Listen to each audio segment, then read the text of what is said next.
7 जून 2025 को दो ऐसे ग्रहों की युति होने वाली है जिसका प्रभाव बहुत अधिक देखने को मिलेगा और इसके बारे में हमने चर्चा की थी जून माह के राशिफल में भी। जय माता दी दोस्तों, आप सभी का स्वागत है हमारे यूट्यूब चैनल अमृता एस्ट्रो में। और आज की इस वीडियो में मैं बात कर रही हूं 7 जून को होने वाले मंगल के राशि परिवर्तन के प्रभाव के बारे में।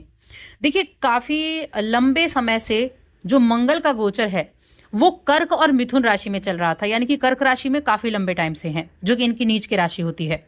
वक्री हुए तो मिथुन राशि में चले गए, उसके बाद फिर से कर्क राशि में आ गए, लेकिन अब 7 जून को इनका राशि परिवर्तन होगा। और ये देखिए, राशि परिवर्तन कहाँ है? ये सूर्य की राशि सिंह राशि में है। सिंह राशि एक अग्नि तत्व की राशि है और मंगल खुद एक क्रूर ग्रह कहे जाते हैं। अब सिंह राशि में पहले से ही केतु विराजमान है, जो कि 18 मई को आए थे। तो 7 जून से सिंह राशि में मंगल और केतु की युति होने वाली है। अब यहां देखिए, मंगल और केतु की युति ना एक बहुत ही विस्फोटक योग भी बनाती है, अंगारक योग बनाती है। पहली चीज, जो सिंह राशि है वो अग्नि तत्व की, मंगल और केतु दोनों ही उग्र ग्रह कहे गए हैं, दोनों ही क्रूर स्वभाव के ग्रह कहे गए हैं, क्योंकि मंगल के ही छाया ग्रह केतु हैं।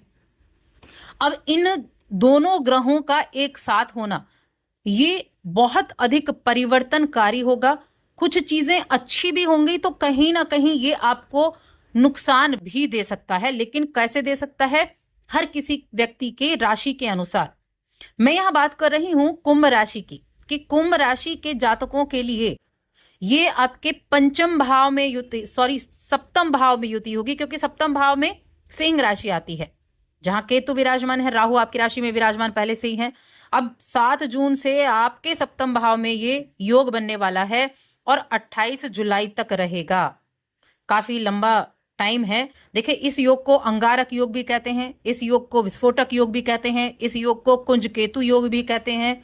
अलग अलग तरह के योगों इनको कहा गया है, लेकिन ये योग ये पक्का है कि उग्र और तीव्र स्वभाव के हैं, तो कुछ ना कुछ ऐसी चीजें भी ये करेंगे। लेकिन साथ ही ये योग बहुत अधिक अच्छे रिजल्ट भी दे सकता है, क्योंकि दोनों में उग्रता बहुत अधिक है, दोनों में एफर्ट बहुत अधिक है, एग्रेशन बहुत है, और एग्रेशन अच्छा भी है और एग्रेशन बुरा भी है, दोनों ही तरीके के माने गए हैं। लेकिन आपके लिए कैसा है, यानी कि कुंभ राशि के जातकों के लिए कैसा है? देखिए, मंगल आपके तीसरे घर के स्वामी हैं और आपके 10वें घर के स्वामी हैं, और गए कहाँ हैं? 7वें घर में। एक तो केतु के साथ होती है, साथ में उन पर जो दृष्टि है वो राहु की है, तो यहाँ एक राहु का भी प्रभाव उनके ऊपर रहेगा। अगर आपकी कुंडली में मंगल की ग्रह की स्थिति अच्छी है, तब आपको रिजल्ट जो है वो कहीं ना कहीं बेहतर देखने को मिलेंगे। लेकिन अगर मंगल ग्रह की स्थिति आपकी कुंडली में, जन्म कुंडली में भी खराब है, तो वहां आपके लिए परेशानियां भी आ सकती हैं। ठीक है, अंगारक योग तो है ही। अंगारक योग कभी कभार क्या करता है कि प्रचंड रूप भी देखने को उसका मिल जाता है। अब मैं कुंभ राशि की बात कर रही हूं, तो तीसरा भाव जो होता है वो एफर्ट का भाव होता है, हमारे कम्युनिकेशन का होता है, हमारे कहीं ना कहीं हमारे एफर्ट को दिखाता है। और 10वां भाव करियर का भाव होता है। तो वैसे तो जब इनके ऊपर सबसे ज्यादा उग्र चीजों का ही ज्यादा ध्यान रहना है, तो सबसे पहली जो मैं आपके लिए सावधानी बताना चाहूंगी वो ये है कि जो विवाहित जातक हैं उनको ध्यान रखने की आवश्यकता है, कुंभ राशि के जातकों को, क्योंकि दाम्पत्य जीवन पर पूरा ख्याल रखना जरूरी है, क्योंकि वैवाहिक भाव में ही ये अशुभ चीजें आपके लिए बन रही हैं। अशुभ किस लिए है?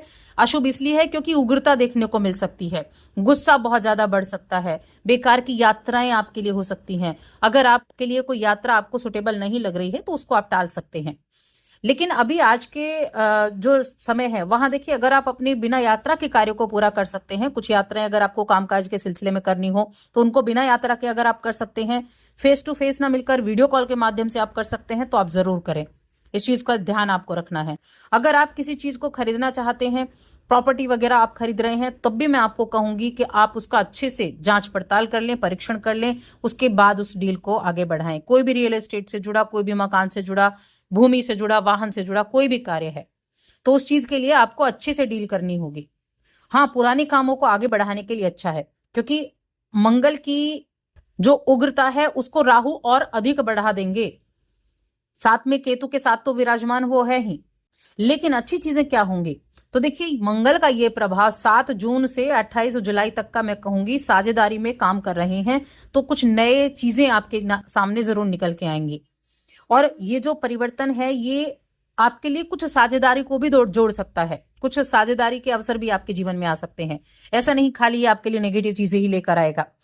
किसी व्यक्ति के साथ मिलकर आप किसी नए प्रोजेक्ट से भी जुड़ सकते हैं, कुछ नए काम करने के तरीके भी आपके सामने आ सकते हैं।